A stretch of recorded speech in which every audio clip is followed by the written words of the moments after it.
Friends, this is Rinki Gupta. अब तक अपन proton NMR spectroscopy के 6 लेक्चर देख चुके हैं। ये अपना 7th लेक्चर है। प्रीवियस 6 लेक्चर्स में अपन ने देखा था इंट्रोडक्शन वन एनएमआर का, प्रिंसिपल वन एनएमआर स्पेक्ट्रोस्कोपी का, नंबर ऑफ सिग्नल्स कैसे काउंट करते हैं हम, केमिकल शिफ्ट क्या होता है, कौन कौन से फैक्टर्स को उनको अफेक्ट करते हैं, अनिसोट्रॉपिक इफेक्ट देखा था। फिर देखा अपन ने टीएमएस को अपन एज अ रेफरेंस कंपाउंड क्यों काम में लेते हैं, स्पिन स्पिन स्प्लिटिंग क्या होती है, स्पिन स्पिन स्प्लिटिंग कांस्टेंट क्या होता है, ये अभी तक अपन देख चुके हैं। Long range coupling, vicinal coupling, geminal coupling, ये सब अपन देख चुके हैं। अब अपन देखेंगे डबल बॉन्ड इक्विवेलेंट क्या होता है। इस वीडियो में अपन देखेंगे डबल बॉन्ड इक्विवेलेंट। इसी का एक और नाम क्या है, also known as level of unsaturation, level of unsaturation, unsaturation, LU, level of unsaturation. इसमें क्या करते हैं अपन कि किसी कोई अपन को मान लो ऑर्गेनिक मॉलिक्यूल दे रखा है, उसका मॉलिक्यूलर फॉर्मूला दे रखा है, तो अपन ये पता लगा सकते हैं इस DBE से कि उस कंपाउंड में कितने नंबर ऑफ डबल बॉन्ड है या फिर कितने नंबर ऑफ ट्रिपल बॉन्ड है, यहाँ पे रिंग है। अपन पता लगा सकते हैं कि इन तीनों में से वहाँ पे क्या है। ठीक है, इसका फॉर्मूला क्या होता है, DBE का फॉर्मूला होता है CN क्या है, number of carbon atom minus number of monovalent species plus number of trivalent species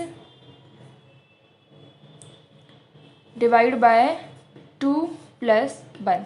मतलब कुछ भी नहीं है, इसमें अपन को क्या करना है, नंबर ऑफ कार्बन एटम्स लिखने हैं, फिर उसमें से क्या करना है, माइनस करना है नंबर ऑफ मोनोवेलेंट स्पीशीज। अब नंबर ऑफ मोनोवेलेंट स्पीशीज कौन कौन सी हो सकती है, नंबर ऑफ मोनोवेलेंट स्पीशीज हो सकती है जैसे कि हाइड्रोजन है, हेलोजन है अपने, जैसे कि क्लोरीन, ब्रोमीन, आयोडीन, ये हो सकते हैं। Number of trivalent species, trivalent species में क्या होगा, फॉर एग्जाम्पल नाइट्रोजन, फॉस्फोरस। यहाँ पे जो CN लिखा है अपन ने, यहाँ पे क्या है, कोई भी टेट्रावेलेंट एटम यहाँ पे हो सकता है, कोई भी टेट्रावेलेंट एटम यहाँ पे हो सकता है, जैसे कि अपना कार्बन या फिर सिलिकॉन और भी जो टेट्रावेलेंट एटम होते हैं वो। अब यहाँ पे अपन देख रहे हैं, एक एग्जाम्पल ले लेते हैं अपन। फॉर एग्जाम्पल C6H6, ये अपन को मॉलिक्यूलर फॉर्मूला दे रखा है और ये अपन से पूछ रहा है कि यहाँ पे DBE क्या होगा, कितना DBE यहाँ पे होगा, डबल बॉन्ड इक्विवेलेंट क्या होगा। अब अपन को पता है कि डबल बॉन्ड इक्विवेलेंट का मतलब क्या होता है, अपन ये पता लगा रहे हैं कि किसी एक मॉलिक्यूल में कितना अनसैचुरेशन है, अनसैचुरेशन कितना है। तो अब C6H6 यहाँ पे नंबर ऑफ कार्बन कितने हैं, 6 minus number of monovalent species कितनी है, हाइड्रोजन 6 है, नंबर ऑफ ट्राइवेलेंट स्पीशीज कोई है नहीं, तो 6 डिवाइड बाय 2 + 1। अब इसको अपन सॉल्व करेंगे तो 6 माइनस 6/2 करोगे तो कितना आ जाएगा, 3 + 1। अब यहाँ पे ये है कि जो बोर्डमास रूल होता है वो ये बोलता है कि चाहे आप पहले एडिशन को, चाहे पहले आप ऐड करो या फिर पहले सब्सट्रैक्ट करो, कोई भी फर्क नहीं पड़ता है यहाँ पे। तो आप इसको 3 तरीके से सॉल्व कर सकते हो, या तो आप पहले 6 + 1 करो, मतलब आप या तो पहले यहाँ पे 6 + 1 करो -3, 6 + 7, 6 + 1 7 -3, तो कितना आ जाएगा यहाँ पे 4। या फिर आप इसको ऐसे सॉल्व कर सकते हो कि 6 - 3 करोगे तो कितना आएगा, 3 + 1, तो यहाँ पे 4 आ जाएगा। या फिर आप कैसे कर सकते हो, -3 + 1 करोगे तो कितना आएगा 6, -3 + 1 करोगे तो कितना आएगा, -2 = 4। तो आप कैसे भी कर सकते हो, क्योंकि एक्चुअली में होता है कि यहाँ पे कन्फ्यूजन हो जाती है, कभी कभी हम सॉल्व करते टाइम माइनस प्लस में गलती कर देते हैं और फिर हमारा जो DBE की वैल्यू वो गलत निकल के आती है। तो आप ध्यान रखना माइनस प्लस का, और इस तरीके से अपन उसको सॉल्व कर सकते हैं। अब यहाँ पे ये बात आती है कि अब DBE 4 है, अब यहाँ पे अनसैचुरेशन हम क्या माने कि यहाँ पे डबल बॉन्ड है, ट्रिपल बॉन्ड है या फिर कोई रिंग है, इस बात का पता कैसे लगाएं हम। तो देखो मैं एक बार आपको बता देती हूँ कि अगर DBE की वैल्यू मान लो क्या है 1, तो यहाँ पे क्या पॉसिबिलिटी हो सकती है कि या तो यहाँ पे हो सकता है एक डबल बॉन्ड, या तो यहाँ पे क्या हो सकता है, एक डबल बॉन्ड, या फिर यहाँ पे हो सकती है एक रिंग, या फिर एक रिंग यहाँ पे हो सकती है। जो अपना एल्काइन होता है, जो अपना एल्काइन होता है, एल्काइन मतलब ट्रिपल बॉन्ड, तो इसके लिए DBE की वैल्यू कितनी होनी चाहिए, 2। मतलब अगर DBE की वैल्यू 2 है तो उसका मतलब क्या होगा, यहाँ पे एक ट्रिपल बॉन्ड प्रेजेंट है। जब DBE की वैल्यू 1 है तो यहाँ पे एल्काइन तो प्रेजेंट है ही, एल्काइन तो पॉसिबल है ही नहीं यहाँ पे।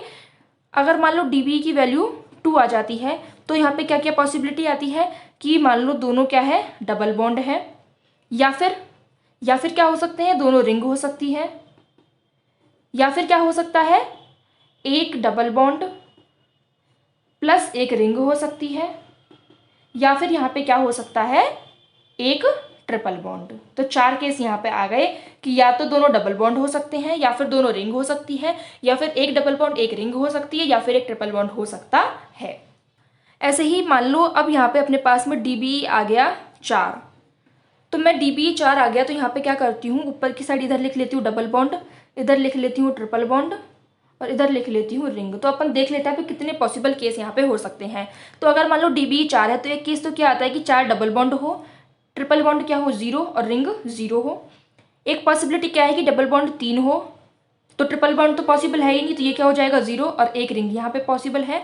2 अगर डबल बॉन्ड हो तो एक ट्रिपल बॉन्ड हो सकता है, रिंग कितनी होगी 0। अगर 2 डबल बॉन्ड होते हैं तो 0 ट्रिपल बॉन्ड हो, रिंग कितनी हो जाएगी 2। तो यहाँ पे बहुत सारे केस यहाँ पे बन जाएंगे। तो मतलब अब आप मान लो आपको DBE 4 निकल के आ गया, तो ये तो है नहीं कि आप इतने सारे पॉसिबल केस बना बना के देखोगे।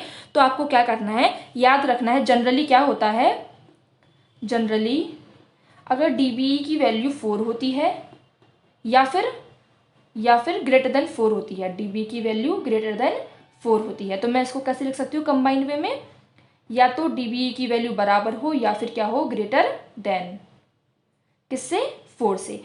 तो हम जनरली क्या मान के चलते हैं कि यहाँ पे कोई एरोमेटिक कंपाउंड प्रेजेंट है। क्या मान के चलते हैं, यहाँ पे कोई एरोमेटिक कंपाउंड प्रेजेंट है। जैसे कि अभी अपन ने C6H6 से देखा था, तो इसके लिए DBE की वैल्यू कितने निकल के आई थी 4। तो हम यहाँ पे क्या कह सकते हैं कि यहाँ पे एरोमेटिक कंपाउंड पॉसिबल है। तो अब अपन के पास में C6H6 वाला केस था, इसके लिए DBE की वैल्यू कितनी निकल के आई थी 4। तो मैं यहाँ पे क्या कह सकती हूँ कि यहाँ पे एक रिंग हो सकती है और 3 डबल बॉन्ड हो सकते हैं। तो यहाँ पे क्या बन जाएगी अपने पास में, एक ये बेंजीन रिंग जिसमें एक रिंग और ये 3 डबल बॉन्ड। तो ये C6H6। अब आप सोच रहे होंगे कि यार हमें कैसे पता लगेगा कि यहाँ पे तो इतने सारे केस थे कि ये बेंजीन रिंग ही है। ऐसा भी तो हो सकता है कि 2 यहाँ पे रिंग हो 2 डबल बॉन्ड हो सकता है। लेकिन अब अपन को इस चीज़ की वैल्यू आगे पता लगेगी कि इतना हमें पता लगने पर भी अपन क्या कर सकते हैं। मतलब होता क्या है कि आपको NMR स्पेक्ट्रा का डेटा दे रखा है, तो उस बेसिस पे अपन पता लगा सकते हैं कि ये वाली स्ट्रक्चर है या फिर कोई और स्ट्रक्चर है। जैसे अभी अपन आगे और एग्जाम्पल लिखेंगे तो आपको अच्छे से समझ में आ जाएगा। एक एग्जाम्पल तो अपना ये हो गया। दूसरा एग्जाम्पल अपन ले सकते हैं C6H10। अब मान लो हमको हमारा काम क्या है, सबसे पहले यहाँ पे DBE निकालना है। DBE निकालेंगे तो क्या आएगा, कार्बन एटम कितने हैं 6 minus, hydrogen atom monovalent atom है कितने हैं 10, और इसमें ट्राइवैलेंट एटम कोई भी नहीं है, तो अपन 10/2 करेंगे +1। तो यहाँ पे 6 माइनस 10/2 करोगे तो 5 + 1। आपको करना क्या है, पहले डिवीजन को सॉल्व करना है, फिर उसके बाद में माइनस प्लस को सॉल्व करना है। और अपन ने अभी देखा कि माइनस प्लस में से आप कुछ भी सॉल्व करो। तो यहाँ पे क्या करते हैं अपन, 6 + 1 करोगे 7, 7 - 5 करोगे तो कितना आ जाएगा 2। मतलब इसके लिए DBE की वैल्यू कितनी है 2। अभी अपन ने पढ़ा कि DBE की वैल्यू अगर 2 होती है तो यहाँ पे क्या क्या पॉसिबल है कि या तो एक रिंग हो, एक डबल बॉन्ड हो, या फिर एक ट्रिपल बॉन्ड हो, या फिर 2 डबल बॉन्ड हो, या फिर 2 रिंग हो। तो अब यहाँ पे बहुत सारे केस बन सकते हैं। तो यहाँ पे अपन चारों केस बना लेते हैं कि एक तो ये वाला पॉसिबल है यहाँ पे कि एक 6 मेंबर रिंग हो, तो 1 2 3 4 5 6 तो इसमें कार्बन हो गए। हाइड्रोजन काउंट कर लेते तो हर कार्बन से 2 हाइड्रोजन, तो 2 2 दूनी 4 2 3 6 2 चौको 8 और एक 5 9 और एक 10। एक हाइड्रोजन यहाँ पे, एक हाइड्रोजन यहाँ पे, तो 10 हाइड्रोजन हो जाएंगे टोटल।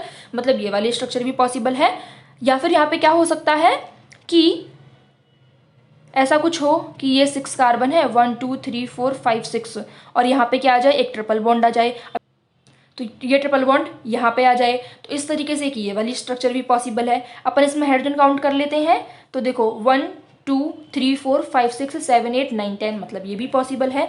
इसी तरीके से अगर अपन एक और स्ट्रक्चर बनाए इसकी जिसमें क्या हो 2 डबल बॉन्ड, तो देखो 1 2 3 4 5 6, तो ये इस तरीके से पॉसिबल है। अब इन डबल बॉन्ड की पोजीशन जो है वो भी वेरी कर सकती है। तो यहाँ पे क्या हो जाएगा, कॉन्स्टिट्यूशनल आइसोमर्स, क्योंकि ये डबल बॉन्ड अभी तो यहाँ पे है, ये डबल बॉन्ड यहाँ पर भी हो सकते हैं। तो इस तरीके से यहाँ पे क्या है, नंबर ऑफ स्ट्रक्चर्स बन सकती है। उन नंबर ऑफ स्ट्रक्चर्स में से अपन अपनी स्ट्रक्चर क्या है उसको कैसे डिफरेंशिएट करेंगे, बाय द NMR डेटा, या फिर और कोई स्पेक्ट्रोस्कोपी का डेटा वहाँ पे दे रखा है तो अपन उससे पता लगा सकते हैं कि अपनी स्ट्रक्चर क्या है।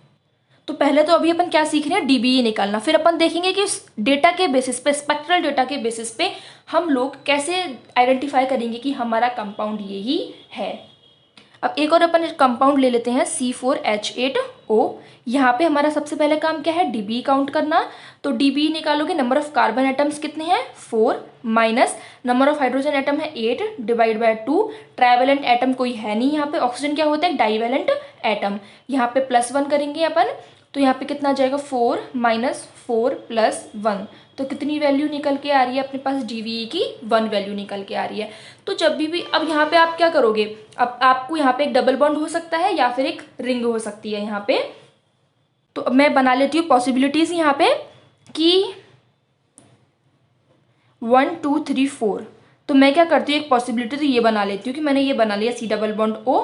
एक 1 2 3 4 4 कार्बन हो गए। हाइड्रोजन काउंट कर लेते हैं, तो इधर क्या है CH3 और इधर क्या है CH3। तो 3 और 3 6 और 2 हाइड्रोजन यहाँ पे, तो 8 हाइड्रोजन हो जाएंगे। या फिर यहाँ पे क्या हो सकता है कि मैं बना दूँ एक 4 मेंबर्ड रिंग, इसमें बनाया मैंने एक डबल बॉन्ड।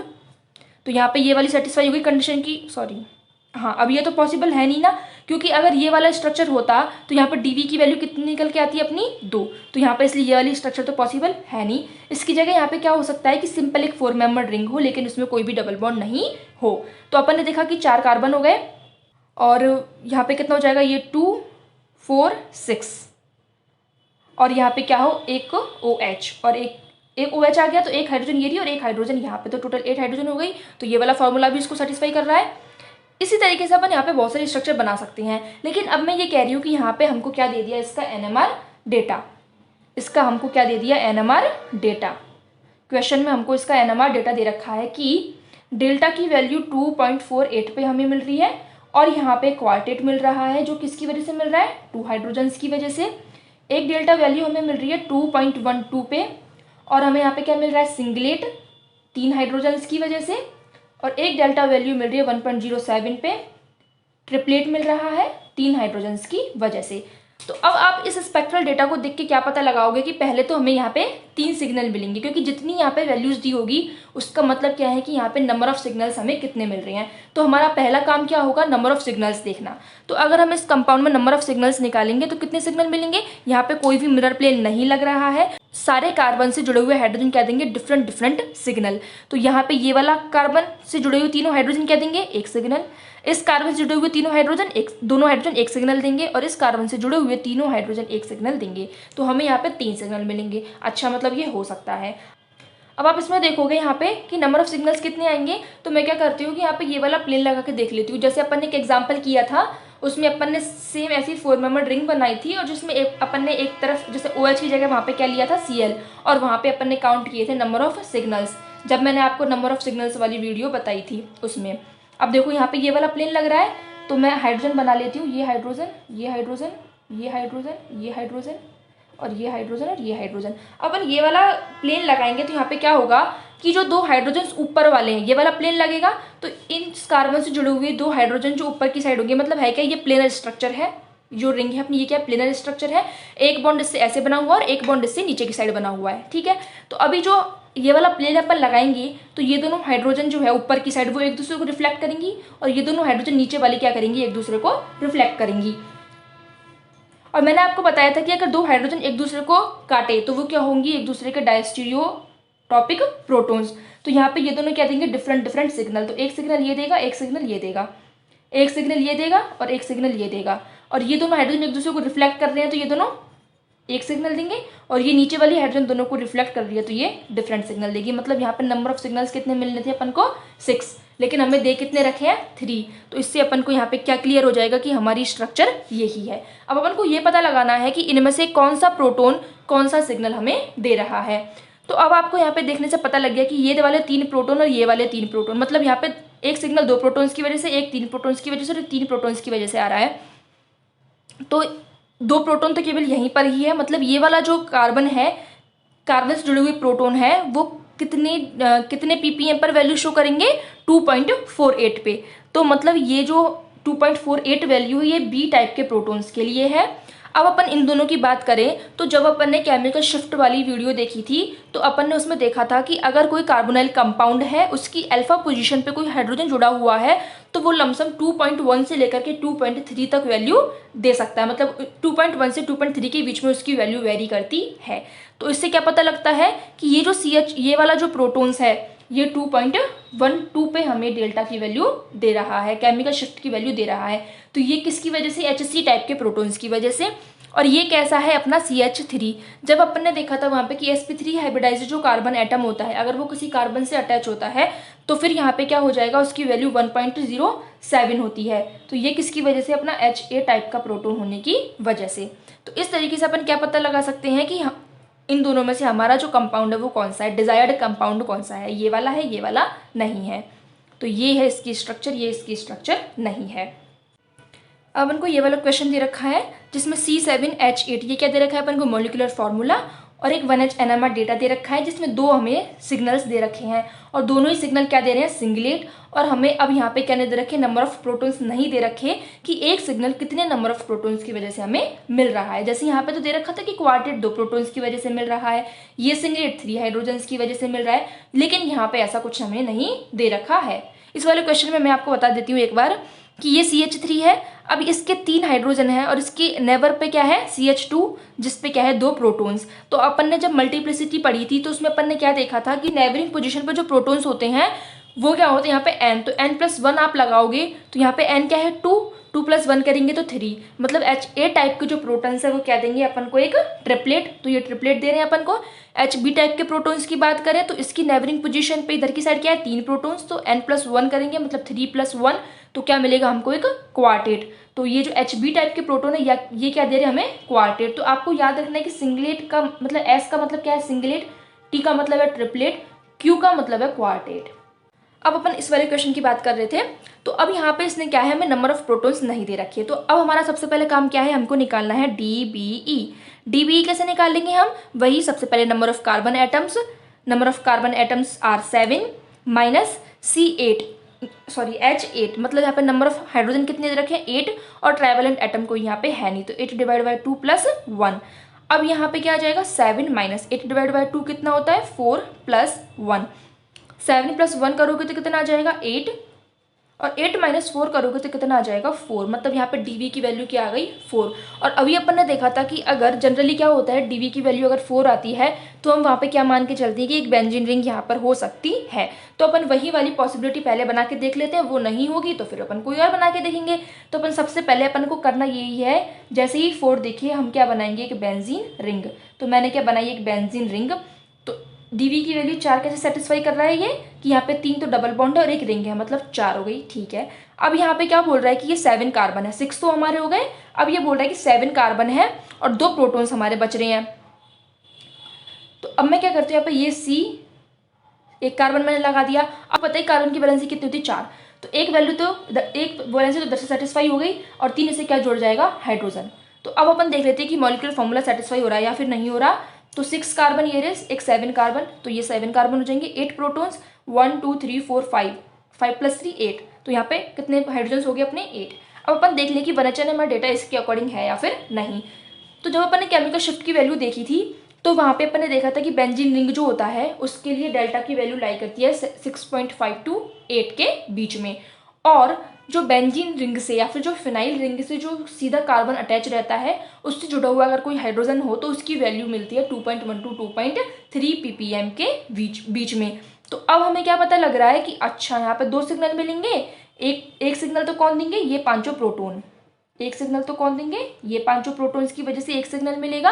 अब आप सोच रहे होंगे कि हम यहाँ पे ये वाला प्लेन लगाएंगे तो ये दोनों प्रोटॉन ठीक है रिफ्लेक्ट करेंगे, ये दोनों प्रोटॉन रिफ्लेक्ट करेंगे एक दूसरे को, और ये वाला प्रोटॉन क्या हो जाएगा, बाइसेक्ट हो जाएगा। तो यहाँ पे नंबर ऑफ सिग्नल कितने मिलने चाहिए, 3, लेकिन ऐसा नहीं होता है। यहाँ पे क्या होता है कि ये 5 प्रोटॉन जो है वो एक ही सिग्नल देते हैं, ये 5 प्रोटॉन क्या देंगे, सिंगलेट। और ये CH3 की बात करें तो इसकी नेबरिंग पोजीशन पे कोई हाइड्रोजन है, कोई हाइड्रोजन नहीं है, तो ये भी क्या देगा, सिंगलेट। तो ये जो CH3 वाला है मैं इसको मान लेती हूँ A, और ये वाले प्रोटॉन्स को मान लेती हूँ मैं B टाइप के। तो ये 2.3 ppm पे हमको सिंगलेट मिल रहा है, ये किसकी वजह से मिल रहा है, HA टाइप के प्रोटॉन्स की वजह से। और 7.1 ppm पे जो हमें सिंगलेट मिल रहा है वो मिल रहा है HB टाइप के प्रोटॉन्स की वजह से। तो अब अपन देख पा रहे हैं कि DB की एप्लीकेशन क्या है, DBE की एप्लीकेशन क्या है। अगर DBE नहीं होता तो हमें यही पता नहीं लग पाता कि यहाँ पे नंबर ऑफ डबल, यहाँ पे अनसैचुरेशन होगा या फिर नहीं होगा, कितना यहाँ पे अनसैचुरेशन होगा। तो यही क्या है DBE की एप्लीकेशन, कि हम DBE की हेल्प, DBE हमें पता है तो हम स्पेक्ट्रल डेटा की हेल्प से अपना ऑर्गेनिक मॉलिक्यूल क्या कर सकते हैं, डिटरमाइन कर सकते हैं।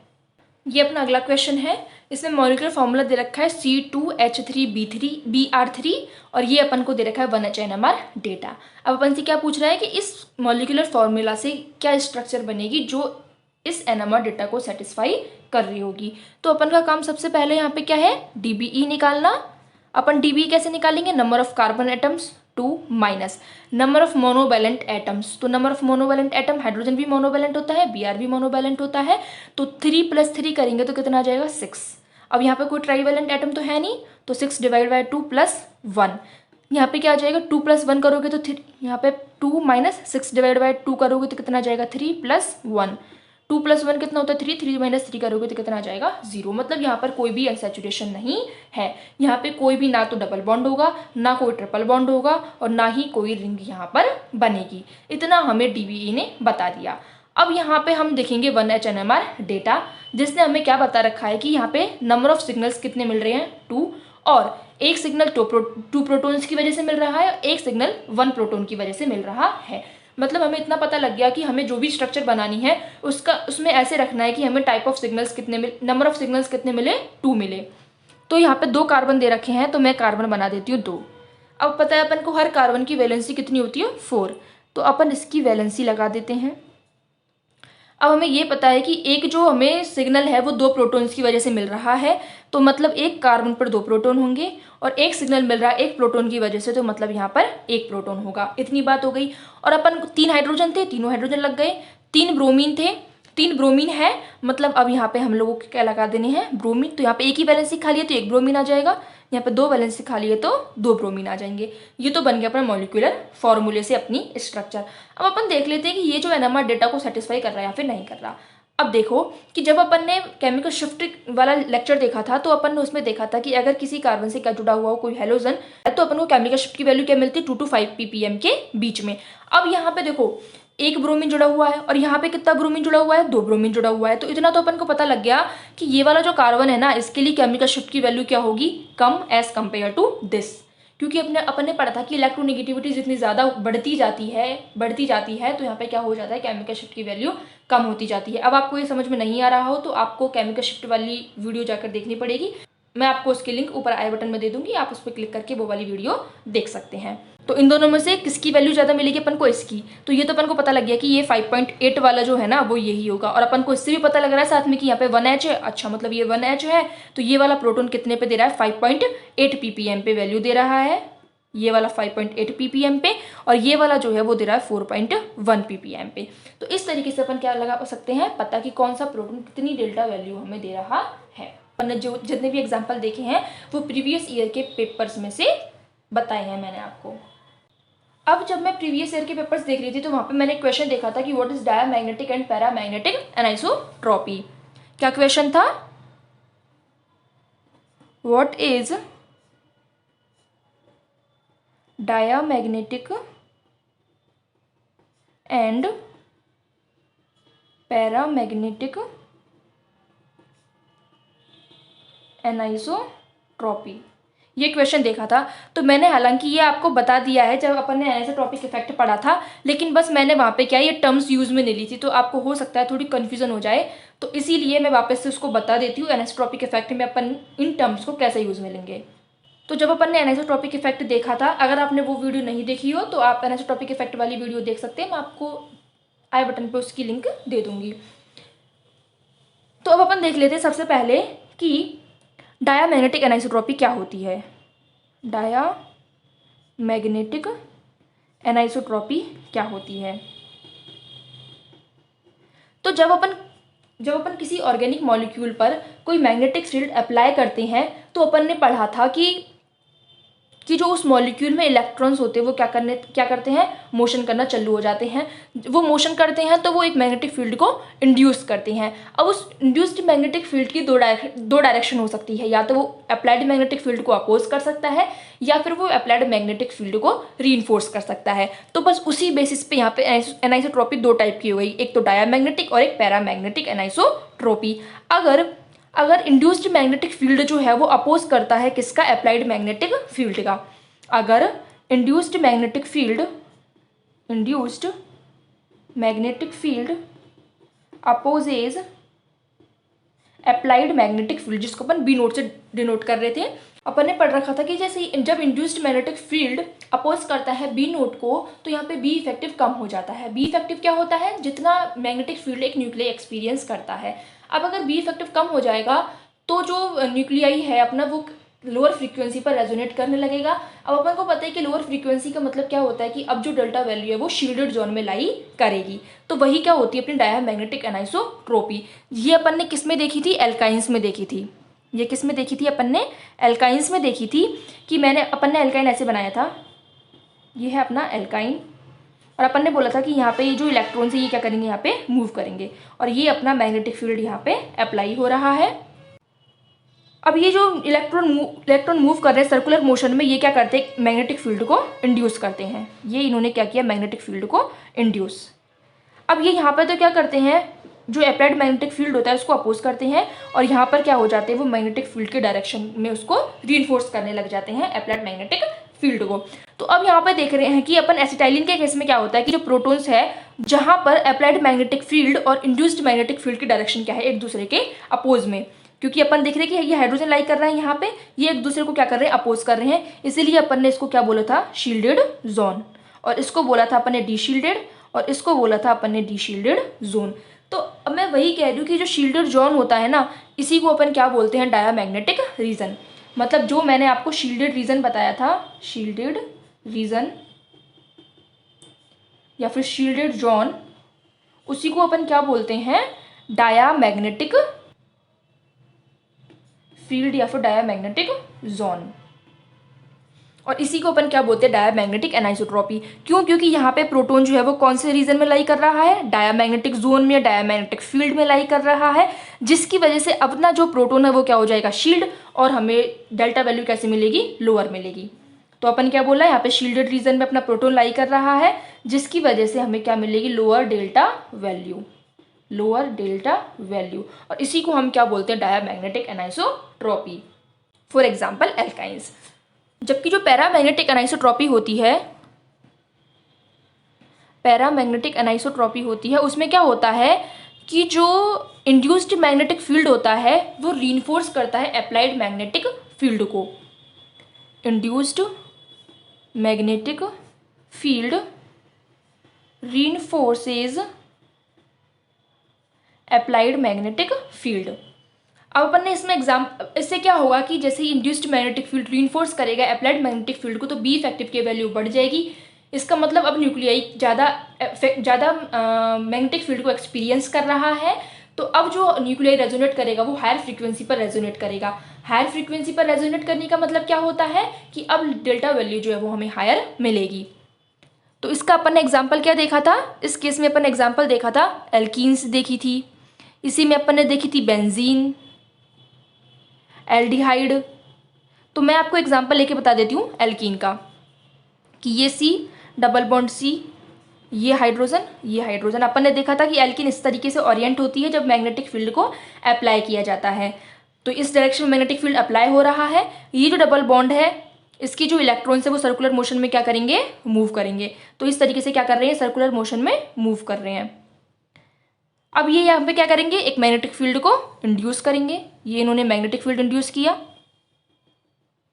अपन को पता है कि यहाँ तो डायरेक्शन क्या होती है? अपोजिट होती है, और यहाँ डायरेक्शन क्या होती है? सेम होती है। तो अब अपन क्या देख रहे हैं कि यहाँ पे जो प्रोटॉन्स लाई कर रहे हैं वो कौन सी जोन में लाई कर रहे हैं? जिस जोन में मैग्नेटिक फील्ड क्या कर रहा है? इंड्यूस्ड मैग्नेटिक फील्ड रीइंफोर्स कर रहा है अप्लाइड मैग्नेटिक फील्ड को। तो अपन ने देखा था कि ये तो क्या था? अपना शील्डेड जोन, ये था अपना डी शील्डेड जोन, और ये था अपना डी शील्डेड जोन। तो मतलब जो डी शील्डेड जोन होता है उसी को अपन क्या बोलते हैं? Paramagnetic zone. जो डी शील्डेड जोन होता है उसी को अपन क्या बोलते हैं? Paramagnetic zone. तो अब यहाँ पे अपन देख रहे हैं कि प्रोटॉन्स पैरामैग्नेटिक जोन में लाई कर रहे हैं, तो ये क्या हो रहे हैं? D shield. तो प्रोटॉन क्या हो रहे हैं? अपने डी शील्ड हो रहे हैं, और हमें हायर डेल्टा वैल्यू मिलेगी, हायर डेल्टा वैल्यू हमें मिलेगी। तो बस इसी को अपन क्या बोलते हैं? Paramagnetic anisotropy. अब ये आपको मैं एक बार फिर से रिवाइज करवा देती हूँ जो अपन ने देखा था केमिकल शिफ्ट वाले लेक्चर में, कि चाहे अपन बात करें कि डी शील्ड, चाहे अपन बोले कि कोई प्रोटॉन डी शील्डेड है, चाहे अपन बोले कि ये हायर फ्रीक्वेंसी पर रेजोनेट कर रहा है, अपन इसी को क्या बोल सकते हैं, डाउनफील्ड। इसी को अपन क्या बोल सकते हैं कि बी इफेक्टिव की वैल्यू क्या है, हाई। ये क्या है अपना एनएमआर स्केल। अब यहाँ पे क्या हो जाएगा, शील्डेड जोन हो सकता है ये, लोअर फ्रीक्वेंसी पर रेजोनेट करने वाले प्रोटॉन्स इधर की साइड ही आएंगे। ये हो सकता है अपफील्ड, और यहाँ पे क्या होता है बी इफेक्टिव कम। तो ये सब एक ही टर्म है, अपन इसको कैसे भी बोले, सबका मतलब क्या होगा कि इन सब केस में तो हमें क्या मिलेगी, हायर डेल्टा वैल्यू, और इन सब केस में हमें क्या मिलेगी, लोअर डेल्टा वैल्यू। बस ये अपन को बताना था। यहाँ पे क्या था अपना TMS। अब ये अपना अगला क्वेश्चन है C8H9Br। इसका 1H NMR डेटा अपन को दे रखा है, अपन को आइडेंटिफाई करनी है इसकी स्ट्रक्चर।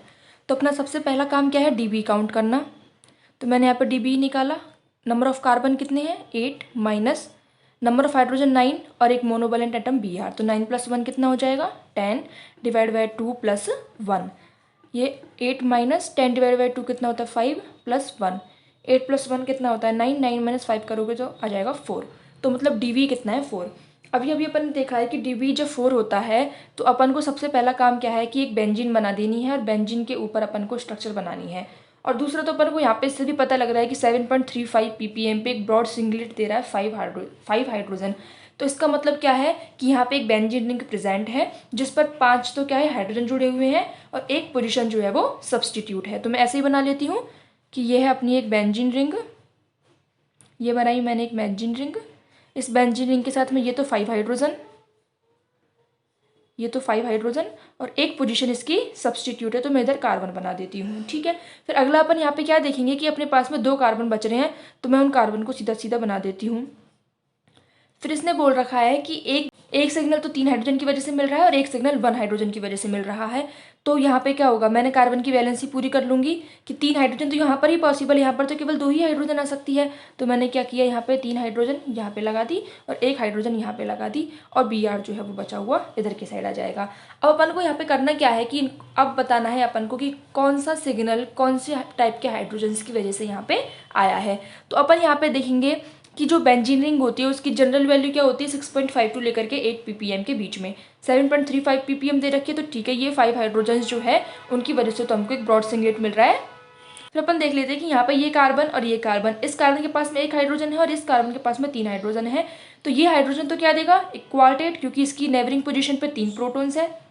ये वाला जो कार्बन इसकी नेबरिंग पोजीशन पे 1 प्रोटॉन है, तो ये क्या देगा, एक डबलेट। अपन n+1 से निकाल सकते हैं, तो ये तो अपन को पता लग गया कि ये क्या देगा क्वार्टेट और ये क्या देगा डबलेट। तो बस ये एक दे रहा क्वार्टेट, एक दे रहा है डबलेट, तो मतलब ये 3 प्रोटॉन्स जो हैं ये तो किस पे देंगे सिग्नल 2.0 ppm पे, और ये एक प्रोटॉन देगा 5.14 ppm पे, और ये जो प्रोटॉन्स है ये किस पर देंगे 7.35 ppm पर। तो ये अपन ने देख ली इसकी स्ट्रक्चर। जब अपन ने केमिकल शिफ्ट पढ़ा था तो वहाँ पे तो अपन ने क्या दिखा था कि जब CH3 होता है, सिंपल अपन ने पढ़ा था ऐसे कि ये है और ये कार्बन और इससे क्या जुड़े हुए हैं 3 हाइड्रोजन। तो इसकी वैल्यू कितनी निकल के आती है केमिकल शिफ्ट की 0.9 to 1.2 ppm। लेकिन यहाँ पे देख रहे हैं अपन 2.0 ppm मिल रही है। क्यों मिल रही है, क्योंकि इसके जो नेबरिंग पोजीशन पर जो प्रोटॉन है, उस नेबरिंग पोजीशन पर जो कार्बन है उससे क्या जुड़ा हुआ है एक Br, जो कि क्या करेगा यहाँ पे डीशील्डिंग इफेक्ट लगाएगा, जिसकी वजह से यहाँ पे डेल्टा वैल्यू जो है वो इसके लिए बढ़ जाएगी। अब एक क्वेश्चन और पूछा जा सकता है इसमें कि पीक एरिया क्या होगा इसका। तो पीक एरिया कैसे निकालते हैं अपन, पीक एरिया निकालते हैं अपन नंबर ऑफ प्रोटॉन से। तो अगर मैं मान लो एक बार इसका NMR स्केल अगर बनाती हूँ, तो यहाँ पे क्या होगा कि सबसे लेफ्ट साइड में कौन जाएगा, जिसके लिए डेल्टा की वैल्यू सबसे ज्यादा होगी, क्योंकि अपन को पता है कि डेल्टा वैल्यू इस ऑर्डर में बढ़ती है 0 1 2 3 4 5 इस तरीके से बढ़ती है। तो इधर सबसे लेफ्ट में कौन आएगा, जिसके लिए डेल्टा की वैल्यू सबसे ज्यादा होगी। तो यहाँ पर 7.35 के लिए एक ब्रॉड क्या आ जाएगा, सिंगलेट। ब्रॉड सिंगलेट का मतलब क्या होता है, मतलब अब हमें क्या मिलेगा, ये ब्रॉड, शार्प सिंगलेट नहीं मिलेगा। अभी एक ब्रॉड सिंगलेट मिल गया, फिर उसके बाद 5.14 पे क्या मिल रहा है, क्वार्टेट मिल रहा है। तो मैं क्वार्टेट बना लेती हूँ, ये क्या बन गया अपना क्वार्टेट। फिर अपन को इसके बाद क्या मिल रहा है, एक डबलेट 2.0 ppm पर। तो ये बना लिया अपन ने एक डबलेट। अब अपन को पता है कि ये जो है ये किसकी वजह से मिला है, 5 हाइड्रोजन की वजह से। ये मिला है 1 हाइड्रोजन की वजह से, और ये मिला है 3 हाइड्रोजन की वजह से। तो इसका पीक एरिया क्या हो जाएगा, इसका पीक एरिया हो जाएगा 5:1:3। मतलब अपन को लेफ्ट टू राइट में पीक एरिया लिखना होता है। तो इसका ये हो जाएगा अपना पीक एरिया। अब ये अपना अगला क्वेश्चन है जिसमें C5H10O2 मॉलिक्यूलर स्ट्रक्चर दे रखी है और ये 1H NMR डेटा दे रखा है। अपन को इसकी स्ट्रक्चर आइडेंटिफाई करनी है। सबसे पहला काम क्या है अपना, DB निकालना। तो मैं इसका DB निकाल लेती हूँ। तो 5 - 10 / 2 + 1। 10/2 कितना आ जाएगा, 5। 5 - 5 + 1 करेंगे तो कितना आ जाएगा, 1। मतलब DB 1 आ गया यहाँ पे। अब जब भी आपको ऑक्सीजन दिखे ना, तो आप एक बारी तो दिमाग में ये अपन मान सकते हैं कि यहाँ पे C+O हो सकता है। और वैसे ही यहाँ पे 2 ऑक्सीजन है तो अपन मतलब एक बारी को यहाँ पे मान सकते हैं कि यहाँ पे क्या हो सकता है, एस्टर। अगर O2 अपन को दिख गया तो अपन क्या मान सकते हैं, यहाँ पे ये एस्टर हो सकता है। ठीक है, अब हम सबसे पहले क्या करेंगे, यहाँ पे देखेंगे कि ऐसी कौन सी पीक है जो हमें बता सकती है कि यहाँ पे कि हाँ भाई ये तो होगा ही होगा यहाँ पे। तो अपन ने सारी देखी, तो यहाँ पे 4.13 ppm क्वार्टेट 2 हाइड्रोजन। ये क्या बता रही है अपन को कि यहाँ पे एक OCH2 ग्रुप प्रेजेंट है। क्या प्रेजेंट है, एक OCH2 ग्रुप प्रेजेंट है।